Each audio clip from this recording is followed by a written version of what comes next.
இளையராஜா சாரே காப்பி அடிச்சு சொல்லிட்டாங்க. காப்பி அடிச்சது யாரே யுவன் சங்கர் ராஜா. கேடிங்கப்பா. ஆமா சார், ஏன்னா ஆங்கிலேயர் காலத்துலதான் அந்த சாங் வருது. ஆங்கிலேயர் காலத்துலயே சார் வந்து நீங்க பண்ணல, நாங்க யாரும் போட்டுருக்காங்க, அதை காப்பி அடிச்சு போட்டுருக்காங்க. காப்பி அடிச்சு இளையராஜா சார் கேஸ் போடணும் கண்டிப்பா. நானும் அதான் யோசிச்சேன், கண்டிப்பா அது எப்படி அப்படின்னு சொல்லிட்டு கேஸ் போடணும். ஆங்கிலேயர் காலத்துல உள்ளது வந்து காப்பி அடிச்சிருந்திருக்காரு அவசரப்பட்டு. அந்த பியானோ போது யாவது அந்த மியூசிக் வந்து உண்மையிலே செம்ம சாஃப்ட் மெலடிஸ், ஒரு மாதிரியா ஒரு டிலேட்டடான ஒரு மியூசிக் கொடுத்தாங்க. என்னன்னா என் மனது ஒன்றுதான் அப்படி ஒரு சாங் இருக்கு,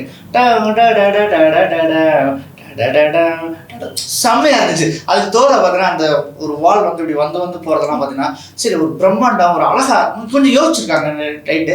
அதே பார்த்தீங்கன்னா என் இனிய பொன் நிலாவே, அது பார்த்தீங்கன்னா 150 வருஷத்துக்கு முன்னாடி ஃபிளாஷ்பேக், அந்த ஃபிளாஷ்பேக்ல போட்டிருக்காங்க. அப்பயே இளையராஜா இருந்து பரவாயில்ல, என்னமோ தெரியல. பேய் காலம்லாம் சொல்றாங்கல்ல, அவர் பிறகு முன்னாடி இருக்கிற காலத்துல இருந்து அவர் மைண்ட்ல இருந்து அந்த மியூசிக் எடுத்து ஒருவேளை அவர் வந்து இந்த முன்னாடி வந்து அந்த இதுல இருந்து காப்பி அடிச்சிருப்பாரு போல இருக்கு இளையராஜா சார்.